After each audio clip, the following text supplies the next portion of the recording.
selamat pagi, apa kabarnya? Bertemu lagi di Habatus Hidupku Bagi Kristus. Hai adik-adik semua, hari ini kita akan belajar di Nehemia 2 ayat 11 sampai yang ke-20.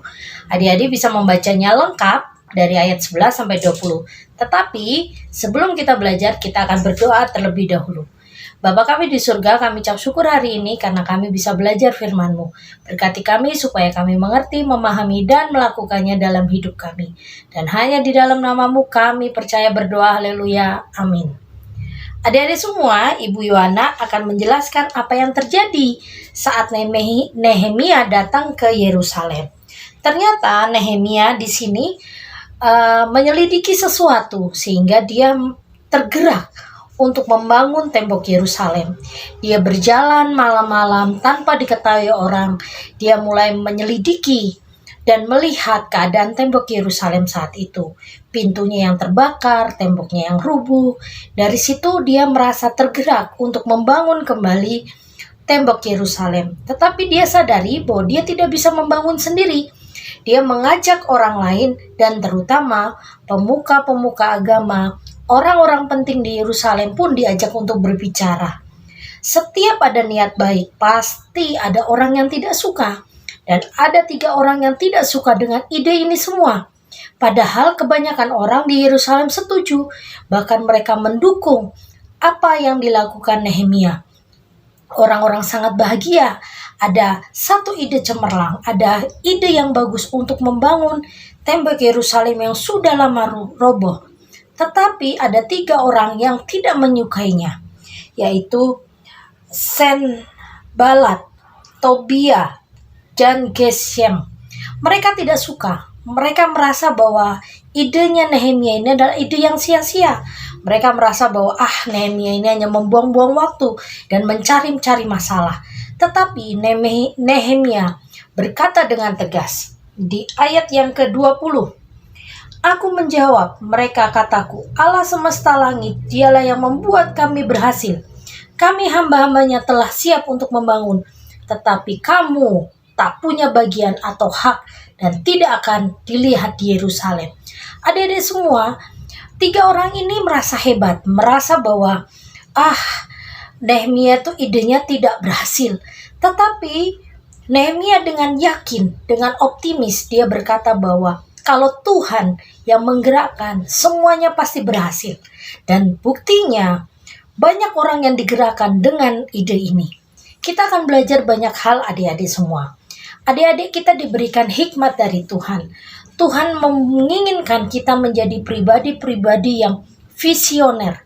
Apa sih pribadi visioner ini?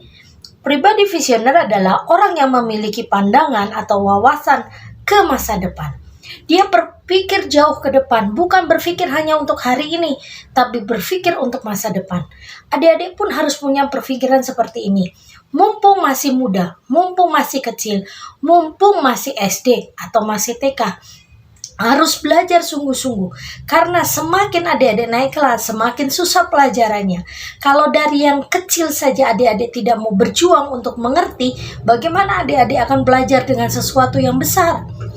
Kita berpikiran ke depan. Mengapa kita harus menabung? Karena kalau kita pengen apa-apa ke depannya, kita punya pegangan, kita punya tabungan. Dan kenapa kita harus nabung hari ini? Mau jajan saja. Ada anak-anak yang Ibu Yohana kenal sangat hemat. Dia membeli atau berjajan itu seperlunya, sisanya ditabung. Ternyata anak ini memiliki barang-barang yang luar biasa. Dia membeli dengan uangnya sendiri. Inilah disebut pribadi visioner, bisa melihat ke depan. Nehemia mengajari kita hari ini, kita melihat ke masa depan, bukan hanya hari ini, tapi melihat ke depan. Nehemia melihat bahwa Yerusalem akan dibangun dan akan menjadi kota besar, menjadi pusat perhatian dunia. Dia memiliki pandangan ke depan seperti itu, walaupun ada orang yang mencibir, tetapi dia tetap optimis untuk visinya. Begitu juga adik-adik. Cita-cita adik-adik apa? Mau jadi dokter? Boleh. Mulai hari ini punya pandangan ke depan dan mulai belajar sungguh-sungguh. Memanfaatkan waktu yang benar, memanfaatkan waktu yang baik. Sehingga waktu yang diberikan Tuhan benar-benar digunakan untuk meraih cita-cita. Itulah namanya pribadi visioner. Kita semua diberikan satu bakat, satu talenta oleh Tuhan, dan itu yang harus kita asah. Karena kalau kita tidak mengasahnya, berkat ini tidak akan menjadi berkat bagi orang lain. Mengerti adik-adik? Ibu Yuana berharap adik-adik belajar dari Nehemia yang mempunyai ide cemerlang untuk masa depan. Begitu juga adik-adik punya ide-ide atau punya cita-cita yang besar di masa depan sehingga menjadi berkat bagi orang lain. Kita tutup Alkitab kita berdoa. Terima kasih Tuhan Yesus. Hari ini kami diajarkan untuk menjadi pribadi yang punya wawasan besar ke depan. Menjadi pribadi visioner seperti Nehemia. Kami mohon padamu berkati kami supaya kami bisa terus berjuang untuk meraih cita-cita kami semua. Terutama adik-adik yang saat ini sedang belajar, yang bersekolah. Tuhan berkati supaya di sekolahnya diberikan pengetahuan yang benar, kepintaran, dan mendapatkan banyak sekali kesempatan untuk bisa meraih cita-citanya. Terima kasih Tuhan Yesus, terima kasih.